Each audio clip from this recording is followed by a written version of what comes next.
The following program is presented by Ride the Wave Media. Subscribe to our YouTube channel for all our videos at Ride the Wave Media Podcast. Enjoy the program.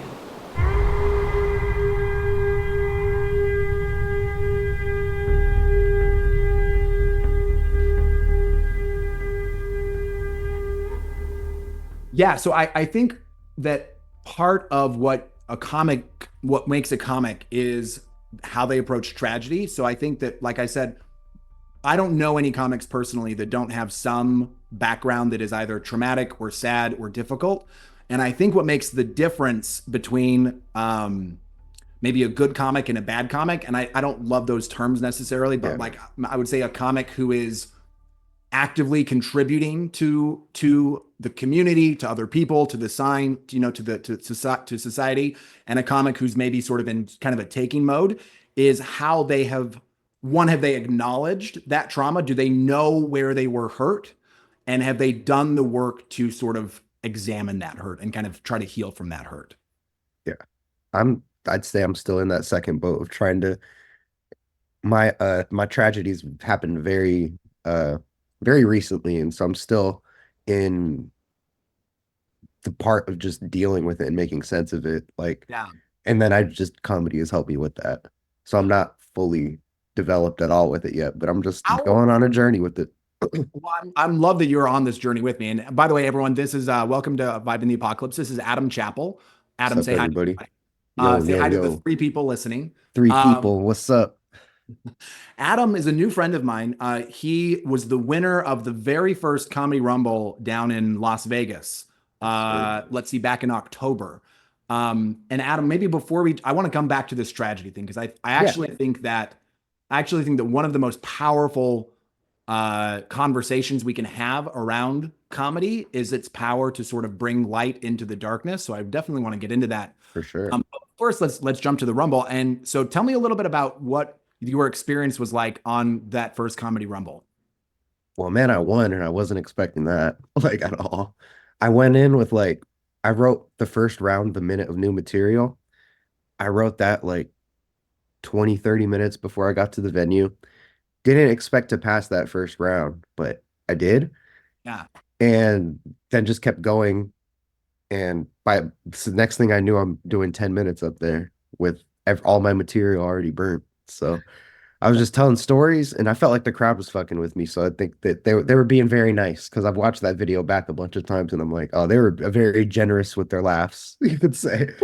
And what I love about because that I saw that happening to you on Yeah, stage, and it reminded me. I've told this. I think I told this story. I had Jason Paxman who won yeah, a couple weeks ago, and he ended up in the same boat where yep, he got to the end, and Aiden he was like, and that's all I have, you guys. yeah, And it reminded me of I think it was the fourth or fifth time that I headlined where I, I'd had an hour and I'd done the hour a couple of times already. But when I'd done the hour before, I'd done it kind of slow. I'd found a couple of like interesting rabbit trails to go down.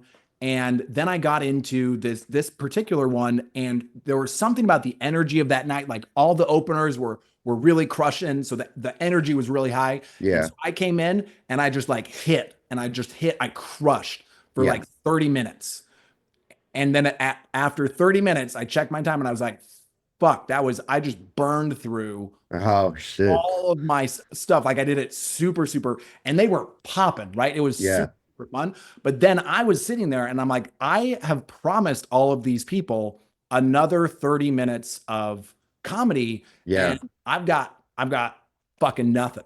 yeah, There was a moment inside where I panicked. Like there was this moment where I was in full panic mode. It wasn't outside, but I realized where I was, and I was like, "Oh my God." And it felt like I was in the deep end of the pool. It felt like I'd been like sort of playing around in a pool, and then yeah, suddenly whoa, where's the ground? Where's the ground? yeah, And what happened is I sort of floundered, and then I started to breathe. And then I just started to sort of throw stuff out. I was like, well, here's a story that I've thought about. And here's a story that I've thought about. And watching you do it during your 10 minutes, because you had about 3 minutes. And then about 3 minutes into your 10, I saw the floor kind of drop out from under you. Yeah. Yeah. I was like, well, I think I said, told the crowd, I was like, well, if you guys can't tell, I don't know what the fuck I'm talking about up here. And I was just very, very aware of it. Like, I was like, they got to know that I'm not, like, let me just get it out the way. I'm not prepared for this, but just go on this drive with me. And they Yeah. did. And I think I did get I got some material out of those 10 minutes of coming up with shit on the fly. Like, I wrote that into my bit now. It's just there. Totally. I did when I did that, I was like, oh, I didn't realize that was funny. I Yeah. love I loved about watching you do that is number one, you're right. And this is just, I think, part of I think one of the ways that we've cultivated the audience of the Rumble is that because they know, number one, that a lot of the comics who are coming up are fairly new to comedy. So they know that everyone's new. They know that at least their first minute is brand new. Yeah. Also know that like the way that I advertise, the way that I talk about it to people is this is kind of a place, this is a place for comics to come and hone their craft, right? This isn't Tom Segura, right? Yeah. This isn't big names. These are young, hungry, Up and just start comers. up and comers, and they're here to work. They're here Yep. to work and they're here to try stuff. And so I think that it kind of attracts an audience that likes to see sort of the behind the scenes. Yeah. And so because of that, I do think they're very generous. They are very open, especially in Vegas, man. The Vegas, I remember I think 2 weeks ago, we had our smallest one. I think there were like 47 people in the crowd. So it was a little audience. And there was still like this generous buzz and we still had a fantastic show because Yeah. everyone was sort of willing to kind of share there's got to be sort of a willingness to the audience. And For if there's a sure. willingness to the audience, then you can kind of fuck around Yeah. and in that fucking run. And really that's why I wanted to make the Rumble a thing is that I knew that in order for me to improve as a comic, I needed to have opportunities to get on stage in front of an audience that knew that this was a workshop Yeah. and was willing to sort of go on that journey with me. And dude, I Hmm. can't tell you how really thrilling it was and how proud of you I was to watch you do that because it felt like I'd sort of dropped you into the deep end. Yeah. Yeah, And bro. So that like whole thing like gave me so much more confidence as a comic. Like ah, I was, when was that? In September, October? early October, yeah. October. So at that point, I was like 7 months into comedy. And at that point, just doing like bar open mics and stuff like that, it's great, it's fun, but there's no real audience there. And Yeah. so that was my first, and I had done Wise Guys before, like the open mic nights, but it's still just a different vibe. And so it was like it felt like I was like, oh damn, they're really engaged with me. It was the first time I had an engaged audience. Hmm. And I was like, oh no, I can do this. I'm funny. I don't know. Yeah. It like it hit, and it just gave me a different level of confidence going into the end of the year, making me start a show. Would have never done that if that Yeah. wouldn't Tell have happened. You tell know me what I about mean? because I love that, right? Because it's part of my philosophy when it comes to comedy and really to life is I really believe that humans generate wealth and success and abundance through giving to other people. Yep, And I think that I what that agree. means is it does not matter what you have. It does not matter how poor you are. It does not matter how broke you are. I have been poor. I have been broke, right? I've been in all of those scenarios. It does not matter. You do have something that other people need.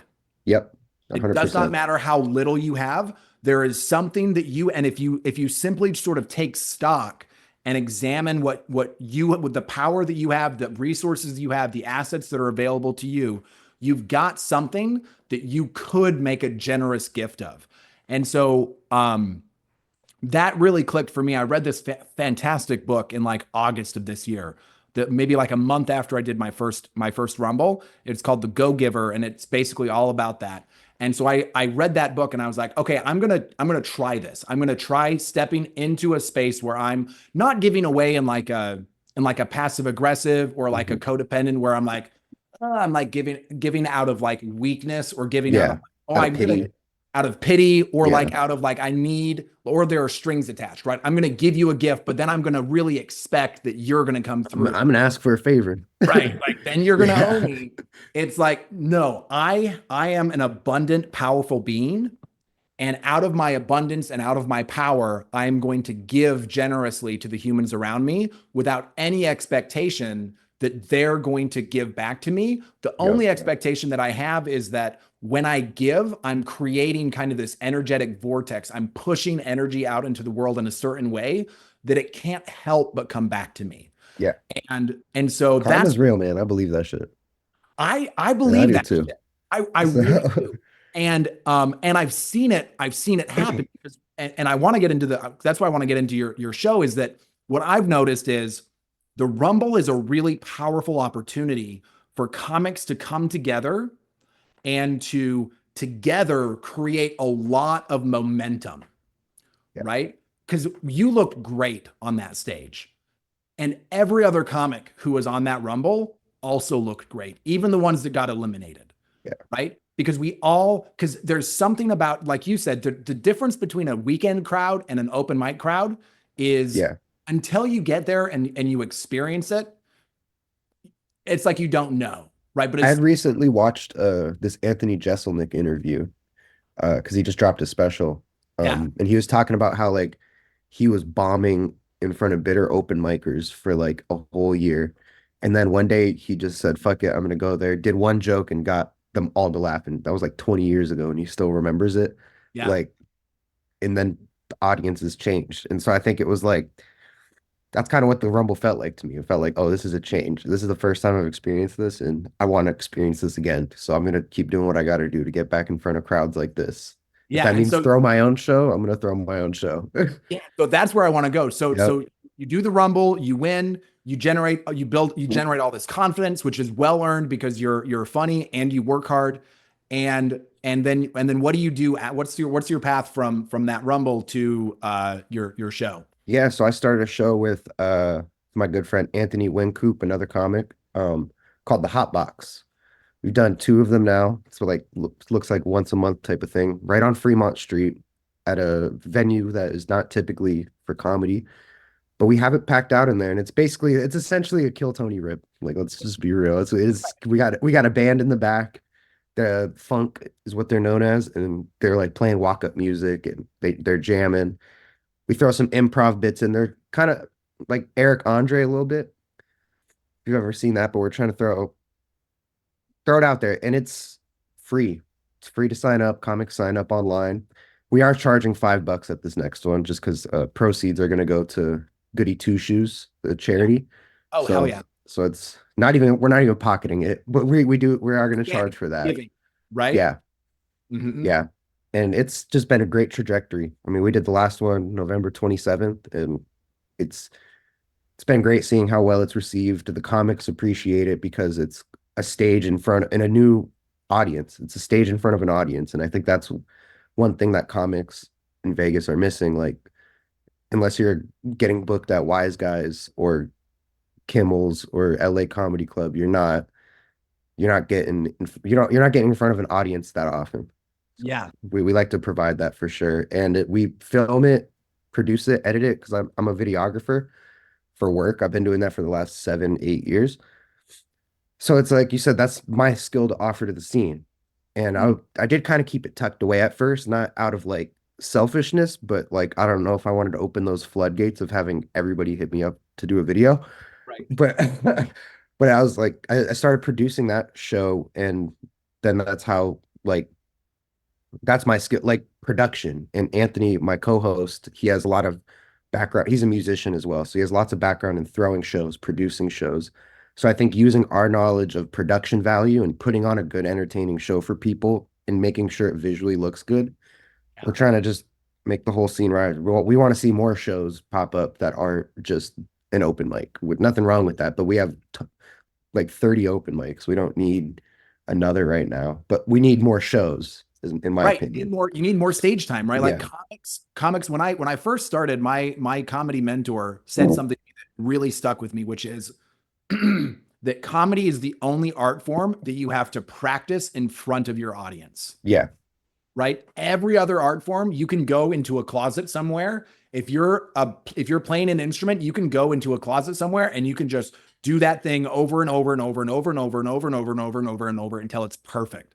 Yeah. And you can rehearse lines, right? You can once you know a bit works, but even then, You never know till you hit the stage. you never know until you hit the Yeah. stage.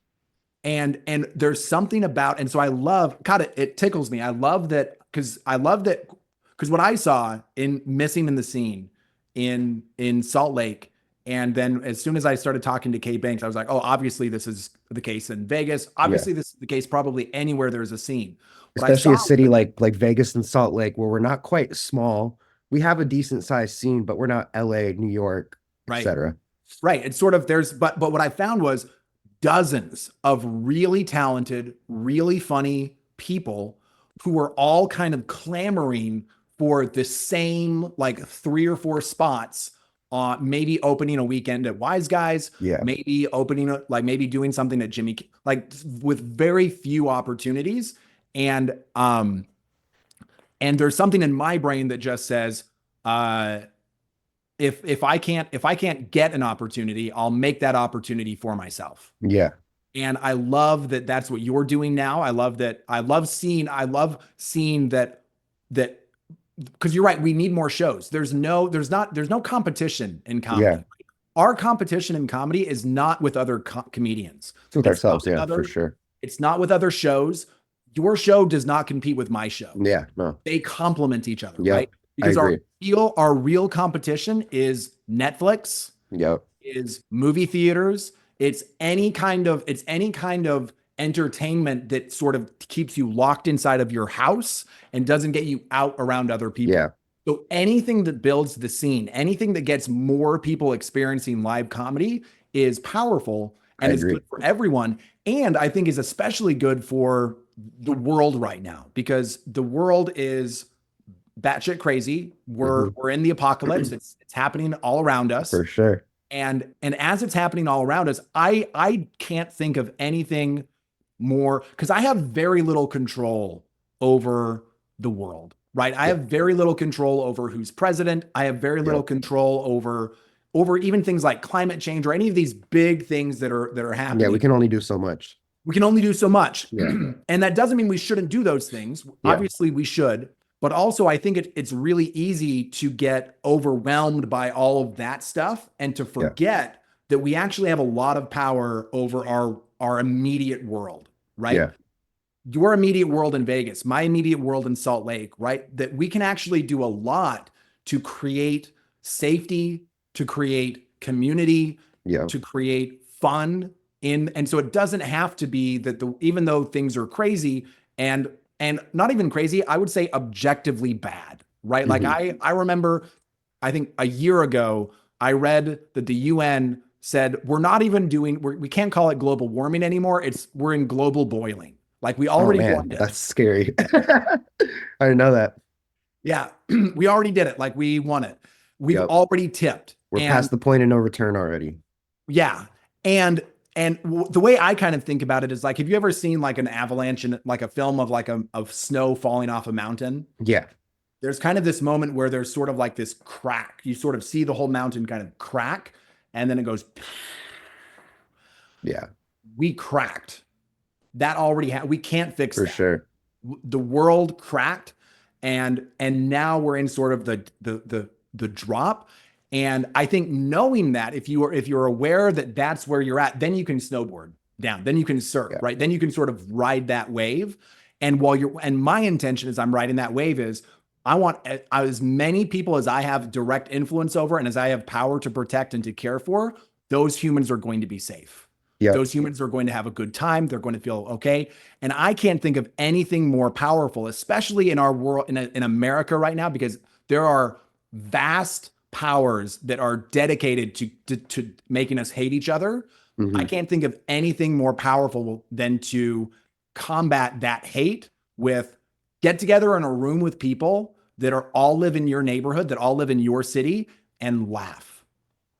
Hell yeah. Yeah, I'm big on community. Um, I grew up like my parents like ran a food bank, and Oh, so it just like giving back to the community has just always been, it's ingrained in me at this point. And so like, that's why it feels good to get back to this, my new community, this comedy community. Yeah. And it's fun. Where did you grow up? I grew up here, born and raised Vegas. Oh, Vegas local. Hell yeah. Yep. I'm four generations in Vegas.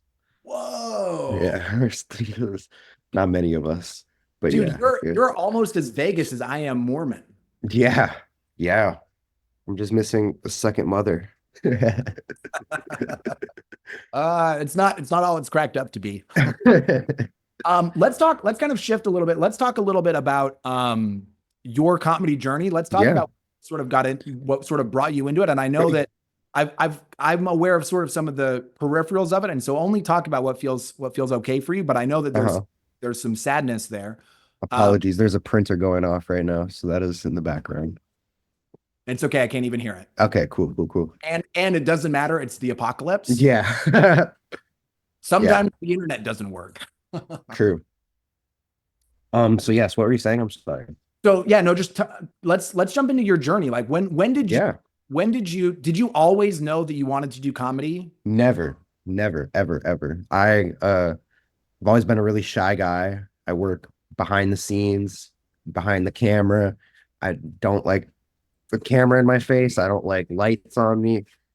It's the most unnatural thing for me to have ever done. And it just kind of happened. It was in March. I started March 7th. That's my comedy anniversary, I guess you could say. Oh yeah. And I was just going to there's this bar that my office space at the time was at called Ola Habibi, and they host a open mic there every Thursday.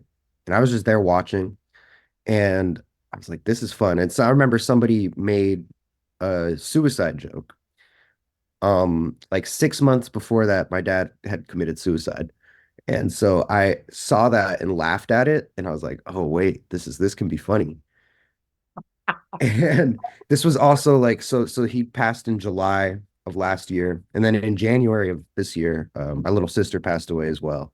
So this Oh, was like 2 months after that, when I'm just like at an all-time low. Life fucking sucks. There's no point to this. But I mm. just watched this and I just started laughing. And like a week or two later, I just went up there. I didn't jump straight into those jokes. I started with a terrible story. It was awful. Did terrible. But as I kept going, I just was like, let me try to write about my dad hanging himself. That could be funny. Yeah. And it's been funny. It's been healing too. Like I feel like I've learned a lot about myself through writing these jokes and just this whole comedy thing. Because this is a side of myself I didn't know existed. I mean, Yeah. at all. Dude, I so appreciate the vulnerability there. And Yeah. I want to first acknowledge, I wish I could give you a big hug. Yeah. I want to first acknowledge, right? Like that is real suffering. That's real tragedy. Yeah. That is really, really heartbreaking. Um, and I love that the the the surprise that you got in that at that open mic where suddenly this thing that I imagine had just been like weighing on you and just been Yeah. so heavy and so tragic and so just unbearable. And then somebody makes a joke about suicide. And I'll bet it was so surprising to you that you laughed. Dude, yeah, I was dying. I was dying. And I recently saw that comic when Kill Tony was here in September. I saw him in the line. It was my first time seeing him since then. I just told him like, "Hey, that joke right there made me start doing it." Just so you Yeah. know. Yes. Do you remember the joke? I don't exactly, but it was something about like this guy hanging himself in it. I don't remember it. I wish I could. But it And was I probably remember it happened. yeah. So Well, and I don't even know that the context necessarily because yeah, what it did is it tapped into everything's energy, right? So yeah, you had all of this emotional energy that was wrapped up in tragedy and that was connected to that. And what he was able to do, and this is why comedy is so magic, is he was able to sort of get into that little knot of energy that was inside of you, and he was able to release it physically. And yeah, laughter, if you think about the physiology of laughter, it's almost like sobbing, yeah. right? You're It shaking. is. It's the most healing thing through grief, man. I mean, I've been through too much grief in the past year, and I can say that the laughter has been made like such a huge difference in just going out, being out, talking about it. My thing is I can't the way I write jokes, I just pull from stories. I've had a pretty interesting life. And so every joke I've told is a true story. And Mhm. when I became ready to like start talking about it, I think I wrote my first dead dad joke in April. And I just like you could tell I'm not lying. Like last night I did an open mic and this girl came up to me. She's seen my set a bunch of times and she's like, "Is your dad actually dead?" Yeah. I said, "Yes." She's like, "Oh shit." So it's like it made me feel like, okay, I can tap into that dark side of me to get these jokes out, get these Yeah. jokes off. I have a couple jokes about my sister's passing. That one just stings too much to really joke That about. was still feels fresh. She Yeah. was she was killed by a drunk driver. Oh, Yeah, she was pregnant. It was a oh whole sad thing. no. 21 years old. Mm. So I haven't found the humor in that one yet. I've tried. I have a couple concepts and bits and stories regarding her funeral, but Yeah. they never really get laughs like that. And I always feel uncomfortable telling them. So I'm just have shelved those until I get to a better place in my 5 stages of grief on that one. You know what? So as a as someone who's also used comedy to deal with sometimes absurd and horrific tragedy, Yeah. um, what I've found is you have to find it funny first, Yeah. right? 100%. So like I think probably the reason you're able to lean into your father's passing is that comic came in and Yeah. showed you how Planted that that could seed. be Yep. funny, right? Planted that seed. And so I would say don't force it, right? Like Yeah. you gotta there's a lot of comics like to get on stage and joke about how comedy is cheaper than therapy. Yeah. And I my response to all of those people is please go to therapy. Yeah. because because you have to process it first. It has to become funny to you first. 100%. Because honestly, what we're doing is a little bit spiritual, right? Because what we're doing is we're standing in front of people. And especially if we're going to make jokes about grief or tragedy, we're standing in front of people and we're inviting everyone into our grief and we're Yeah. inviting them to bring their grief into our grief. And then Yeah. we're going to show them how actually it's this, right? And we can only do that if we can do that ourselves, right? We can only do 100%. that if we've already found that.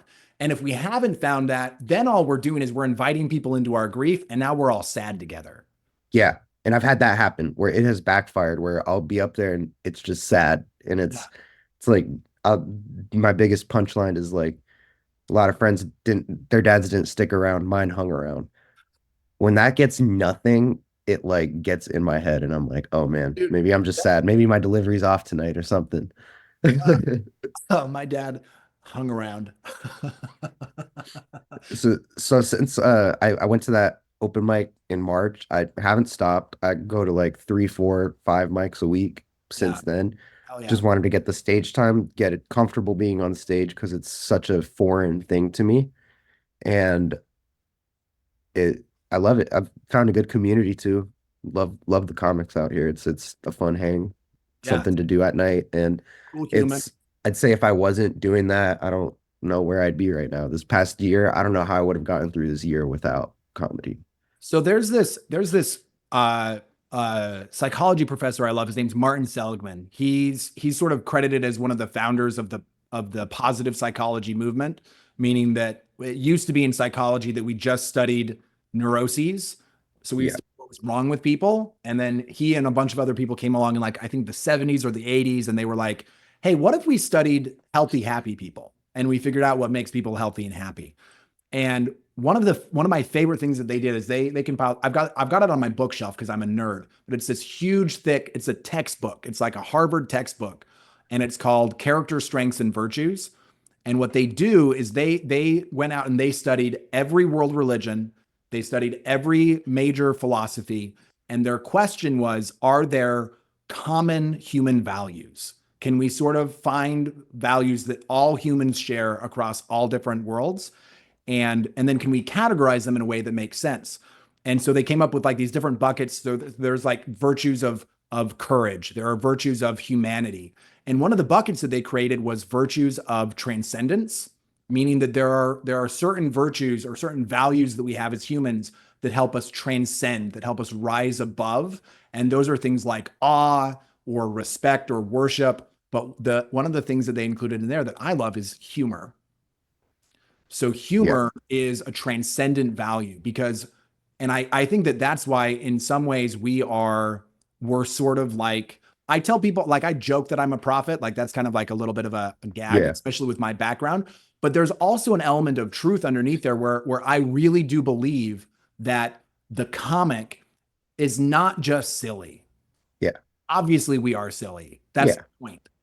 But what we're really doing is we're finding the suffering, we're finding the pain, and I mean, people say you shouldn't make light of things that are serious. And Yeah. I'm like, why would you do anything else Yeah. then? That's dumb. Like, yeah. So dumb. Why Yeah. would you not look at a burden, like something heavy, the burden of grief that Yeah. someone is carrying, and say, hey, if you're open to it, I could make that a little bit lighter. Yeah. Because as soon as you can laugh at something, it doesn't have power over you. It doesn't mean that it's Exactly. bad anymore. Like I Yeah. imagine that your dad's passing is still really tragic and Oh still, man, like that's why I said in the beginning of the call that holidays are fucking rough. Like this is about yeah. to be the first Christmas without my little sister around. So it's Oh, like that's hitting, and she has a daughter, and like it's just that little girl doesn't have a mom now. yeah. And it does happen. It hits me in random times, but like because it's still so fresh, less than a year. Yeah.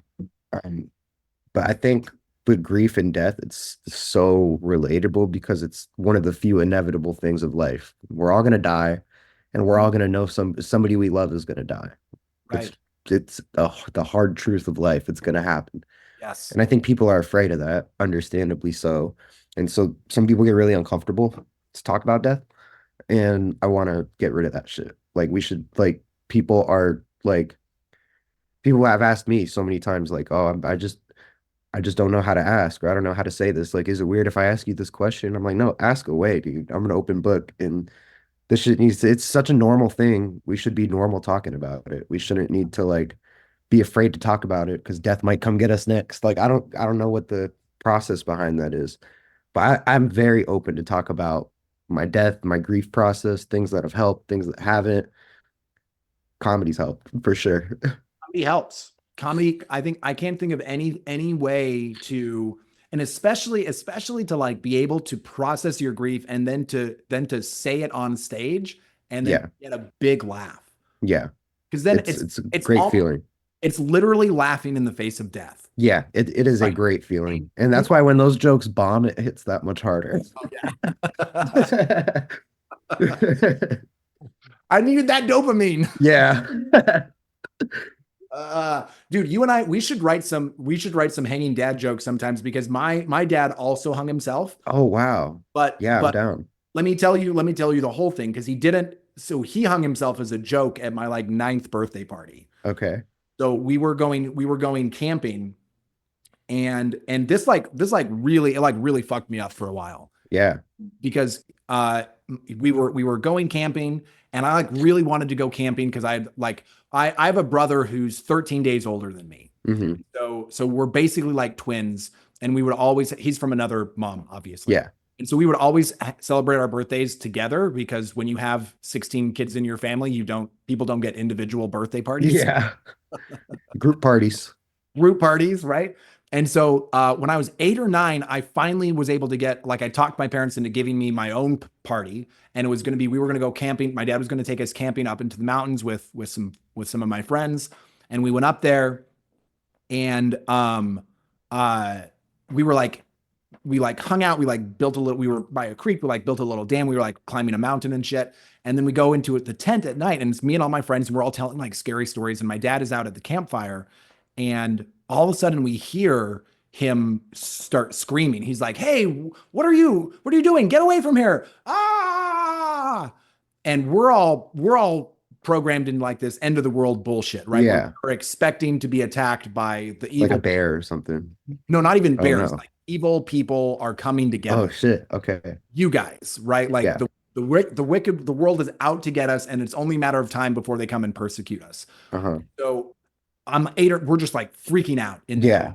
we like unzip and we have our flat and we're like going out and we're like going around and we're trying to see. And I remember I kind of turn my flashlight this way and I see my dad's legs dangling in the air. And I pull up and I see him, he's hanging from a tree. And my entire body freezes. I'm like, Yeah. oh. And then he starts laughing. And it turns out what he'd done is he'd taken a garden hose and he'd tied it to the tree. He'd thrown it over the tree. He'd run it down through his shirt, Mhm. down his pants, and then created a little loop. And he'd stood in it. And then he hoisted himself up and he was just pretending. And that is traumatizing, bro. it was deeply traumatizing. I right? literally just quit my job because my boss did that on a live stream. He did a hanging joke. Are you kidding me? Yeah, he went on a Twitch stream and like did a stunt gone wrong where he like hung himself and everybody there thought he died. He was safe and harnessed up, but like still the imagery. And I told him like I can't fuck with that, so I quit. Oh, dude. Yeah. Yeah. It really it fucked with me, right? Because it was like it also probably was part of the reason I'm funny. Yeah. But it did like I didn't really even remember that. I didn't deal with that until like 2 decades later in therapy, right? I remembered that. And and to me, what was really, I don't know that I've even found the funny yet. That's why I think it would be fun to kind of sit down with you and sort of, Yeah, I'd be down. right? Is because There's something there. There's something there for something there. sure. I mean, There's that's something an like it like I know it's true, but that's an absurd story. Like that's crazy. It's So crazy, there's right? Like, something there. imagine, and where I've gotten to is like because I've sort of explored the crazy, and the crazy to me is, and this I think is really the tragedy is I have kids. Yeah. Actually I have a 9-year-old, right? And I cannot imagine. I like to play jokes on my kids, Yeah, right? but not like Funny. that. That's crazy. I can't imagine. And more kind of sort of more deep than that is when I imagine what was going on in my dad's world, that he was at his son's birthday party and he's like alone there, he's just by himself, and then he has this thought, oh, wouldn't it be funny if this, Yeah. and which has got to mean in my mind, oh, he was probably, that's suicidal ideation, right? Yeah. That's depression, right? Yeah. That's like some real mental It's health. dark. It's dark, right? That's like Yeah. that's a dark thing. That's a dark place that he went to. Yeah. But there is something funny there. There's definitely something funny there. I'd love to sit down and write with you about that. I'd be Okay. down next time you're in Vegas. Yeah. Oh, you're in Vegas this weekend, right? I'm in Vegas this weekend. Yeah, I'll be Oh yeah. I'll be coming down Saturday or Sunday. So yeah, let's get to, because I think that would be, I haven't even tried to tell that on stage. Yeah.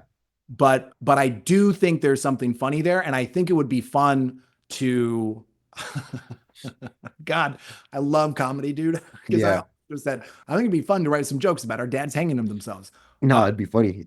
It probably would be funny. Mine just succeeded. Which maybe that's it. Is my dad is so bad at everything because I Couldn't even also hang himself right. couldn't even hang himself right. Yeah. That actually might work because we're gonna have to put a trigger warning on this episode. Definitely talks of suicide. By the way, you guys, Yeah. because one of the things that I do think is kind of, when I tell people that I was raised polygamist, they always ask me like, how many moms and how many kids? And Yeah. I'm always a little bit ashamed isn't the right word. I just don't think what I have is that impressive. Like I know people who have like 6 moms and like 100 siblings. And I've got, I know, right? It's terrible.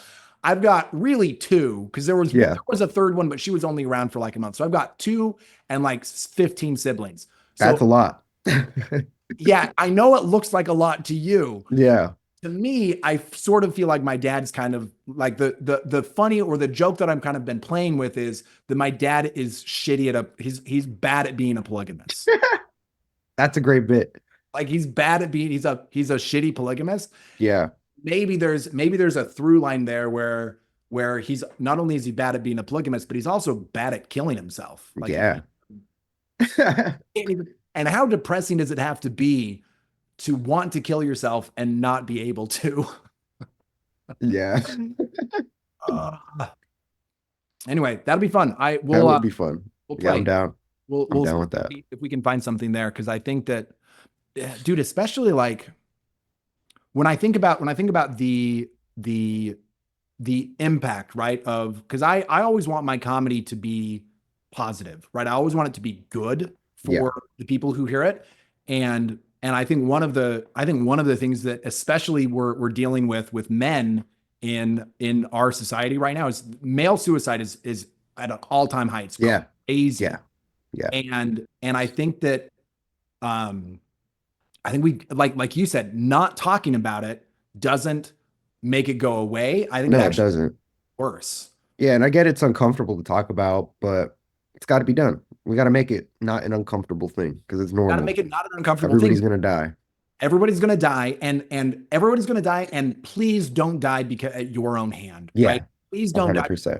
I have a cousin that did too, right? I have a Yeah. cousin. Suicide has impacted me, It right? is such a it's a just a different type of death because it is so intentional. Yeah. And It's it hits different than like my sister's death where it was a car accident. And well, yes, that was crushing and sad. She didn't want to die. My right. dad wanted to die, and that's just a weird thing to sit with and think like, damn. Yeah. But it's important to talk about. Yeah. And it's wild too, because my dad, I think also wanted to die. Yeah. And that, and and I get it, right? Because there have been times in my journey where I've felt that, right? Where I Yeah, felt, me too. oh, it would be easier to not be here than I to felt that so many times this year alone. So that's why I give it up to comedy for being a distraction. Like, yeah. oh no, I can't kill myself. I have to hit this open mic. Yes. And just promise me that I'll make the same promise to you Yeah, before you try to kill yourself and I'm before not gonna I kill try to kill myself. myself. But yeah. We will definitely go to an open mic first. Yes. Yeah. Man, I heard there was like, I guess a comic in the scene died last year and they did an open mic at his funeral. Oh, yes. That Oh, sounds fucking crazy. I don't want that. If I die, there better not be a fucking open mic at my funeral. no open mic. What do you want for your funeral? Oh, that's a good question, man. It's a good question. I want a dab bar at the after party. I don't really, yeah, I want people to be a little sad, but nothing too crazy. Just I want it to be a good time party. I like the idea of a celebration of life, right? I want Yeah, to be I want to be celebrated, and what I really want is for people to celebrate their connections with each other because yeah, of me, yep, right?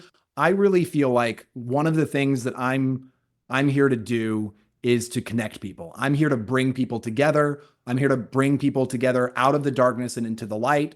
I'm here to and so I would love if a bunch of people got together when I passed and were like, "Oh, I'm so grateful for Ben because he brought us together," and yeah, to sort of continue that.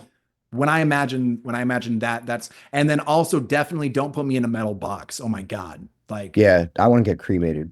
oh, Fuck all 100%. that. Yeah. I'm gonna get cremated. And then have you seen it where they cremate you and they put you into like a tree, like a little No, tree? I haven't. Yeah. So you can get cremated and then they put you into like this little bag with a bunch of dirt and the roots of a little baby tree, and then you can go plant the tree. Nice. Hell yeah, With that's nice. I've seen they do like there's like this company that puts ashes inside a vinyl record. Oh, that's That cool. that was kind of cool. Ooh, Can put ooh, that's can put your really ashes in your favorite album. yeah. Oh, that's fun. Yeah. That's cool. Yeah, I love that. Um, dude, we are about at time, so I wanna maybe shift gears Yeah, into we thanks so much for of coming course. and for just sharing yourself so authentically. Um, Appreciate you giving me the space. yeah, and I want to just say, like, from my heart to your heart, like I see you and I'm like holding your grief in my heart, and I want you to just know I'm really sorry. Thank And you. I wish that things were different, and I know that they aren't. Yeah. But you're held in my heart and in my love. And Thank especially you, man. That going means a into the lot. holidays, like your whole family, it is so tragic to lose a family member, and especially to lose a family member that's so young and Yeah. is just like so unexpectedly. Yeah. So anyway, I just want to say like No, I'm thank you. I don't appreciate that. share your grief in that way because it's not mine, but Yeah. I know that grief, and I have a lot of space in my heart for you. Thank you, Ben. That means a lot, man. Yeah. Okay, so I like to wrap up the podcast with two questions. Yeah.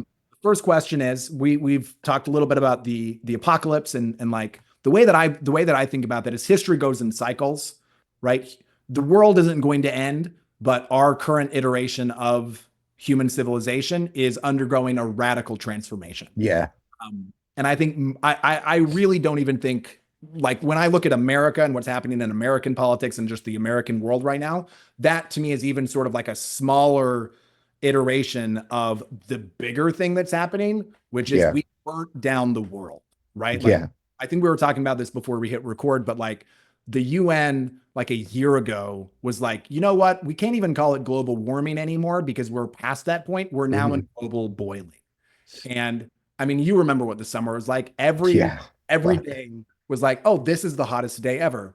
Especially out here in Vegas, bro. It was brutal. Oh yeah. And so like, and that to me, that's not a message of fear. That's a message of hope, because Yeah. we are, as humans, we are brilliantly creative. We constructed this world. We made that happen. Like we did that. And so we can do something different. And I also think that apocalypses are really great opportunities for change, right? So there are parts of the old world that we can let die, and then there are parts of the new world that we can kind of like birth into. And so I'm just curious from your perspective, from what you see in your world, what are the parts of the old world that you hope kind of go away, and what do you hope they're reborn as? It's a good question.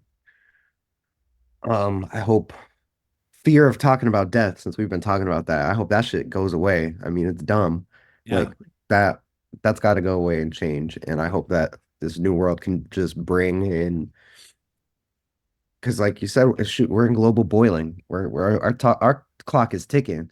right. So we gotta one make the most of that. We don't know what's gonna happen. And like gotta just talk about it all, man. I love Gotta that. talk about it all. We gotta stop letting these narcissistic, greedy, rich motherfuckers run the country and dividing us. Amen. That's what need to change. Amen. Get Narcissistic, Elon Musk out of Twitter. be gone, dude. There's this. I think about this all the time because I like Jeff Bezos a couple years ago. He was on the news. He bought a $500 million yacht, and I saw that, and I have never been on a yacht, Me neither. but I imagine that a $250 million yacht is banger. Yeah. Like a $250 million yacht is probably the coolest, is probably so fucking cool. And Yeah. so he could have bought the $250 million yacht and then had $250 million. Yeah. It's crazy. It's a gross amount of money. It's gross. It actually is. It's a, Gross amount of wealth hoarding. yeah, a gross amount of wealth hoarding. And I think sometimes about I I think that one of the things we're moving into is a more going back to a more tribal mentality. I think we're gonna start to think more like tribes and kind of act more like tribes as humans. I want to start seeing communes in the US. That's what I Oh, want. 100%. And one of the things, like, I think we need to shift one of our values around wealth in the United States, because on the one hand, I want to incentivize people who want to go make a bunch of money to go make a bunch of money, Yeah. right? Because I want Elon Musk to make Tesla. I want Mhm. Elon Musk. I want Jeff Bezos to make Amazon, right? I Yeah. want those things to happen. And I think that where we've gone wrong is that we haven't tied the value of entrepreneurship to an equal value of taking care of the community. So Yeah. we said, if you're an entrepreneur, that's because you're awesome and go Yeah. take care of you. In And what, America, we're so brought up like individualism, like, oh, get yours, get yours. And yes, we do need to get ours and survive, but also you can't get yours and then just forget about your whole community and leave everybody else behind. right, because nobody gets What's there. the point? What is the point of a society without community? Right. What is the point? And like, I think what we're missing is we've ascribed honor to having a bunch of things. Yeah. I think what we need to do is we need to change that. And we need to say the honorable thing, the way that if you want to really impress us, Jeff Bezos, or don't have a $500 million yacht, Yeah. give away $500 million. Yeah. Do something with that. $500 million party. Yeah. Right? Like do something that kind of brings it back. Give Because $500 million worth of food to people on the holidays. right. That could solve world hunger like that if he wanted to. If just like that. If he wanted to, but he doesn't want to. And No, he that's doesn't the want to. fucked What up he wants part. to do is he wants to have hit. Yeah. And you know, I think that the reality of our new world, right? The reality of our global boiling world is it's not going to, I mean, we already saw this with the dude that shot the Yeah, I wanted to talk about. That's what this got me thinking about. It's like we're Right? already there. And On the one hand, we shouldn't murder people. On the other hand, the other guy murdered like millions of people when you think about right, it by denying you coverage. if you have hundreds of millions, I this is going to sound very communistic of me, and I don't care, but Yeah. I firmly believe if one person has $100 million and another person has nothing, that first person has something that belongs to the other person. I agree. Like we're a communal species. Yep.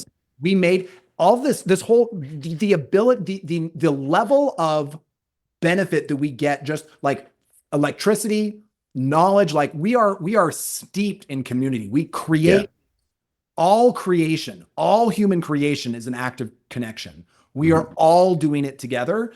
And if you say, oh, I did this, so I deserve all of this, and so you take most of it, you actually don't understand the way that you are dependent on other people. It's like such a childish way of thinking.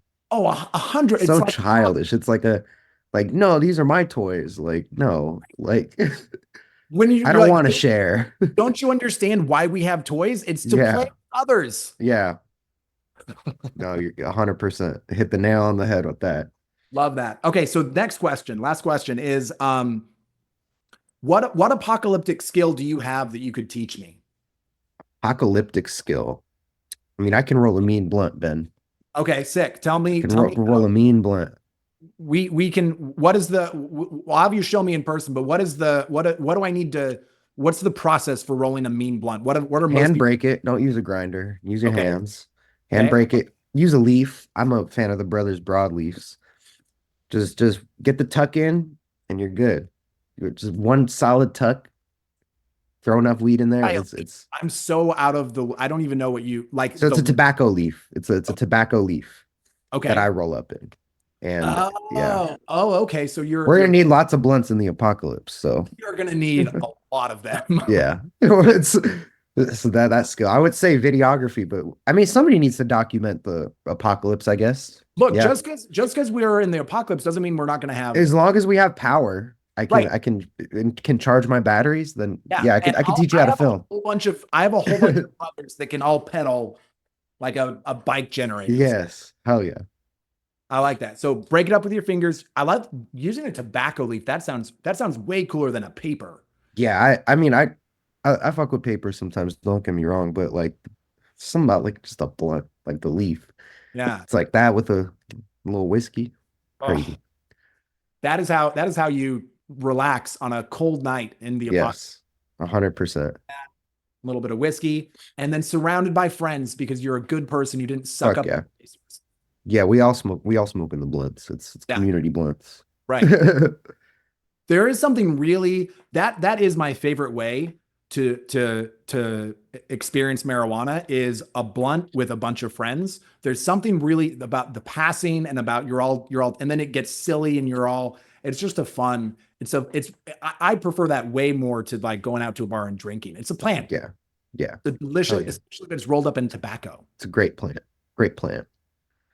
Rad. Okay, so thanks so much. Let's plug you for a little bit. What do you want? How can people follow you? What do you want people to know about Um, you? you can follow me on Instagram. Adam Chappel _14 is my handle. Follow the Hotbox Comedy Show. That next show is December 18th, which is next Wednesday. Proceeds are all going to Goody Two Shoes, which is a charity that helps give kids shoes. They came to my middle school when I was in middle school, which was crazy. They pull up in a big van. You get to walk through it, and every kid gets to pick a pair of shoes. So I love it's a that. cool thing. So we're trying to raise, our goal is $500 to raise for them and cut them a check at the end of it all. So that's going on, hosted by myself and Anthony Wincoop, another very funny guy. And if people want to follow, does Hotbox have its own Instagram? Yeah, we do. It's at Hotbox Comedy Show on Instagram. Okay, cool. And if you'll send Yeah, me both wait. afterwards, Let me just text. see. Let me see if it's the Hotbox Comedy or just Hotbox Comedy. It's Hotbox Comedy Show on Instagram. Show. Okay, cool. And I'll pop both of those into the show notes too. Anything else? Any other things you want people to be aware of? No, man, I feel good. Thank you for giving me a chance to talk about my journey, my story One in one this thing I slow wanted to form. just mention for you is I know that you're currently doing some freelance videography work. Yes, I am doing that. So If you I need want to any just video work, like events, I come from the corporate background mainly, like documentary corporate work. So if you need event recaps, yeah. live streams of seminars, and I know it's very corporate and boring, but like I'm your guy. I got you. So And hit I me would up just want for to that. I just want to pitch you on that too, because we've had you film, I think, 2 or 3 of the Yep. Rumbles for us. And I'll be there this Sunday too. And we recently had someone else do it, and they did not do as good of a job. I mean, the filming was fine, but what I really loved about working with you is not only is the quality of what you do really, really high, but working with you is really great. You're super professional. Thank You're you. on time. You deliver, like, your turnaround is great. So I would just really highly recommend, if you're looking for someone and you need someone to do any kind of video work for you, especially in the Vegas area, definitely hit up Adam, because he does fantastic work and he's great to work with. Thank you. I do travel as well. That's another goal of mine, I think, this year. I want to, with comedy, hit the road. I'm trying to take the hot box on the road. We want to go to Salt Lake if you'll have us over there, like type Oh, stuff. for sure. So, Yeah, we and could. I've traveled for video work all the time. So no stranger to that. Just caught my Yeah, ticket and I'm there.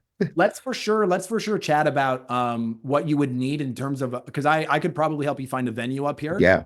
And I'd be super happy to. It's gonna be, so the marijuana laws are different here. No, I know they are. I know they are. We don't smoke weed. It's just called the hot box. Okay, cool. Because we do it in a bar, so there's liquor licenses involved anyway. We do have a bong on. There's like a bong on the table, but it's one of our sponsors. It's just for Just for aesthetics. for Nope. aesthetics. We do not smoke out of it. Which is so dumb. Am I gonna get arrested the second I pull out a bong in Utah? Is that how it works? I don't know. I don't know. I mean, there are smoke shops where you can buy bongs. So Yeah. there are, but I don't know what the rules are. We'd have to do some digging. Research. Okay. But yeah, I'd be thrilled to help you get up here in Salt Lake. I think that there's a bunch of stoners, and I think you have a good reception. Yeah, I think it'd be a fun one. Awesome, cool. And then for me, again, the Fresh King Benjamin, or Comedy Rumble SLC, or Comedy Rumble Las Vegas on Instagram and TikTok, also on YouTube. And then I'm back in Vegas on the 15th, which is, I think, going to be this Sunday when this airs, for Comedy Rumble 5. And then the next Rumble in Salt Lake is going to be 12/21. Nice. So check those out, you guys. And Adam, thanks for coming on. Thank you, Ben. Thanks for having me, man. This was a good time. Absolutely. Stay safe out there, y'all.